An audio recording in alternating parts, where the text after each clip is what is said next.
नमस्कार।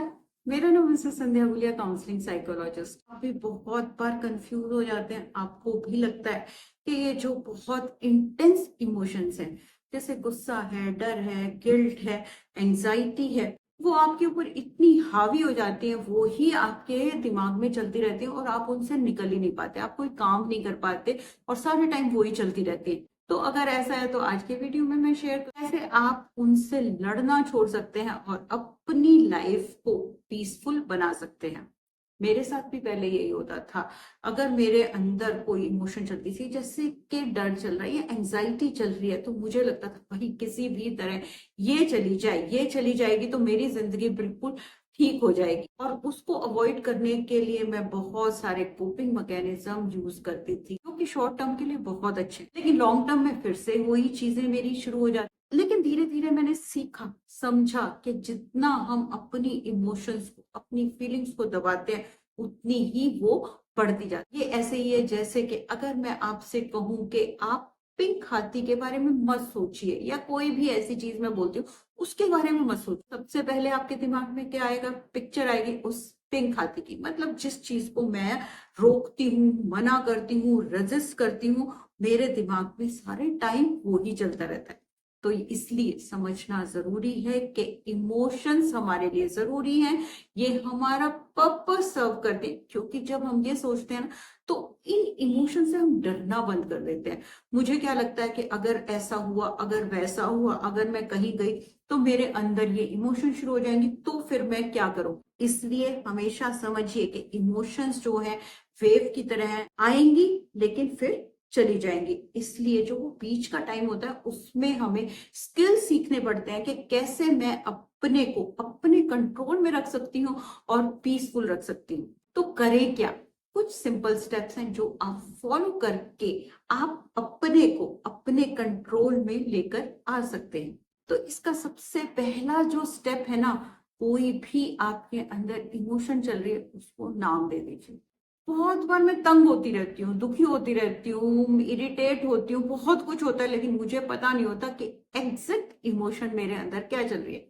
तो क्या करेंगे? उसको लिखिए और उसको नाम दे दीजिए, चाहे कैसी भी है, गुस्सा है, डर है, गिल्ट है, सैडनेस है, एंजाइटी है, कुछ भी है, उस इमोशन को नाम दे। तो उसके बाद क्या करेंगे? आपने उसको नाम दे दिया, अब ये आप मानेंगे, एक्सेप्ट करेंगे कि ये इमोशन मेरे अंदर चाहे कोई भी वजह। क्योंकि जब हम लिखेंगे हमारे अंदर क्लैरिटी आएगी, तो हमें धीरे धीरे जैसे जैसे हम पीछे जाएंगे ना, हमें उसकी वजह भी पता चलेगी और वही वजह जो हमने है वो ढूंढ। जैसे कि अगर मैं एग्जांपल लूं कि गुस्सा है, तो गुस्सा सेकेंडरी इमोशन बहुत बार होती है, मैं किसी दूसरी इमोशन के लिए गुस्सा कर देती हूँ। इसी तरह से डर है, एंजाइटी, एंजाइटी भी तो हमारे अंदर डर से होती है, फ्यूचर के डर से होती है, किसी अनसर्टेनिटी से होती है। तो हमें देखना है कि वो अनसर्टेनिटी क्या है। उसके बाद क्या करेंगे?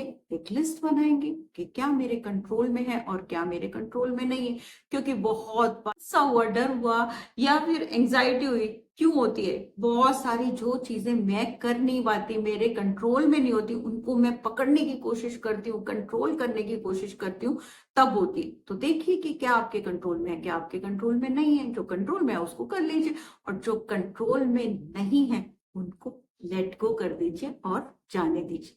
और इसके साथ जरूरी है, जब हम अपनी इमोशंस को देखते हैं तो कंपैशन से देखिए, मतलब कि उनको जज मत कीजिए कि मेरे साथ ऐसा क्यों हो रहा है, क्या मेरे में प्रॉब्लम। इमोशंस को सिर्फ देखिए, ऑब्जर्व कीजिए। और फिर लास्ट में क्या कर सकते हैं, जब आप अपनी नेगेटिव इमोशंस को देख लेते हैं कि क्या मेरे अंदर चल रहा है, क्या नेगेटिव थॉट चल रही है, तो उसको रीफ्रेम कीजिए। मतलब कि उसकी जगह दो पॉजिटिव थॉट लिख दीजिए, ऐसा हो सकता है, वैसा हो सकता है, पॉजिटिव। और हमेशा याद रखिए, कोई भी इमोशन है, जैसे मैंने बताया कि वो आएगी जाएगी। तो जब हम लड़ते हैं तो हम उसको बढ़ा देते हैं, लेकिन जब हम उसको स्वीकार कर लेते हैं, एक्सेप्ट कर लेते हैं कि ये चीज मेरे अंदर है, मेरे अंदर गुस्सा ज्यादा है या डर ज्यादा है या एंजाइटी ज्यादा हो जाती है, जब मैं अपने आप को जान लेती हूँ ना, तो मेरे लिए आसान हो जाता है समझना कि अब मैं उनके साथ क्या करूं।